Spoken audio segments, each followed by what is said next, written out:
السلام علیکم ورحمۃ اللہ وبرکاتہ۔ آج کی اس ویڈیو میں ہم آپ سے معاشرے کے ایک ایسے طبقے کے بارے میں بات کریں گے کہ جس کو معاشرے میں سب سے زیادہ بے عزت، سب سے زیادہ گرا ہوا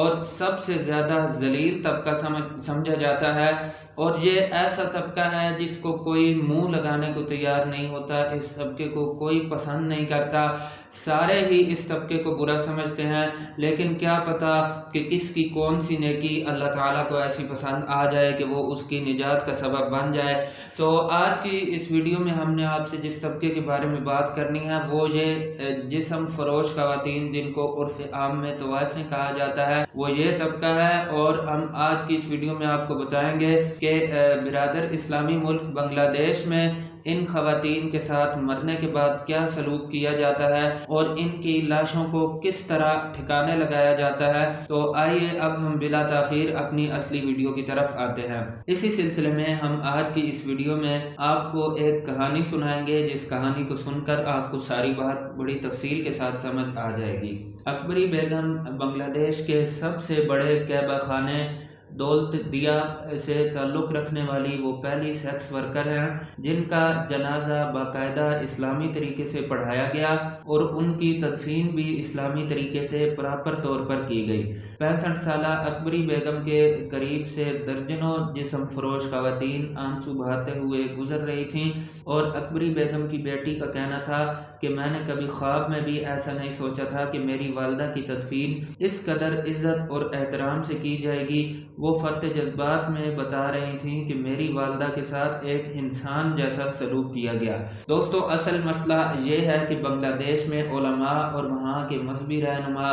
گزشتہ طویل عرصے سے جسم فروش خواتین کے جنازے پڑھانے سے انکار کرتے آئے ہیں۔ اس مرتبہ بھی جب اکبری بیگم کی وفات ہوئی تو ان کو ایک بے نام قبر میں دفن کرنے کی تیاری کی جا رہی تھی، لیکن سیکس ورکرز کی تنظیم نے مقامی پولیس سے اپیل کی کہ وہ مذہبی رہنماؤں سے بات کریں تاکہ اکبری بیگم کی تدفین باقاعدہ اسلامی طریقے سے کی جا سکے۔ اس سلسلے میں مقامی پولیس کے سربراہ، جن کا نام حمید الرحمان بتایا جاتا ہے، انہوں نے اس حوالے سے بات کو آگے بڑھایا۔ انہوں نے علماء سے مذاکرات کیے اور مقامی امام مسجد کو اس بات پر قائل کیا کہ وہ اکبری بیگم کا جنازہ پڑھائیں۔ وہ کہتے ہیں کہ امام صاحب نے پہلے تو نماز جنازہ پڑھانے سے صاف انکار کیا، لیکن جب ہم نے ان سے کہا کہ کیا اسلام جسم فروش خواتین کے جنازے میں شرکت کرنے سے منع کرتا ہے تو اس بات کا ان کے پاس کوئی جواب نہیں تھا۔ اصل میں بات یہ ہے کہ اکبری بیگم کی عمر اس وقت 12 برس تھی جب انہوں نے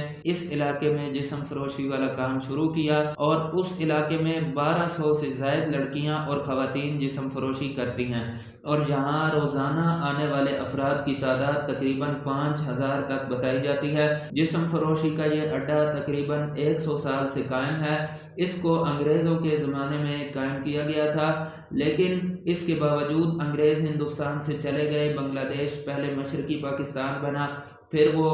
پاکستان سے الگ ہو کر بنگلہ دیش بن گیا، لیکن یہ جسم فروشی کا مرکز اسی طرح قائم رہا۔ لیکن 1988 میں اس وقت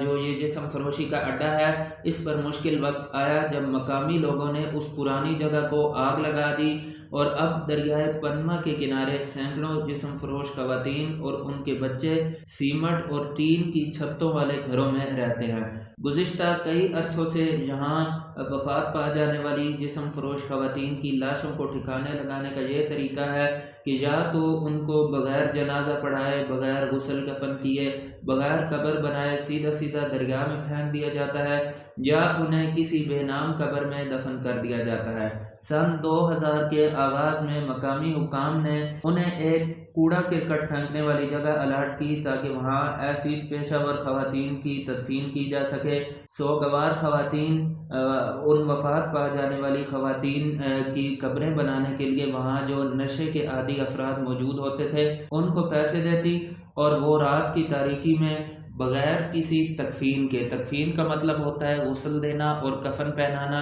تو بغیر غسل دیے، بغیر کفن پہنائے، بغیر پراپر طریقے سے نماز جنازہ پڑھے، حتیٰ کہ بغیر قبر بنائے، بس ایسے ہی گڑھا کھود کر ان خواتین کو ان میں دبا دیتے تھے۔ اس سلسلے میں جھومر بیگم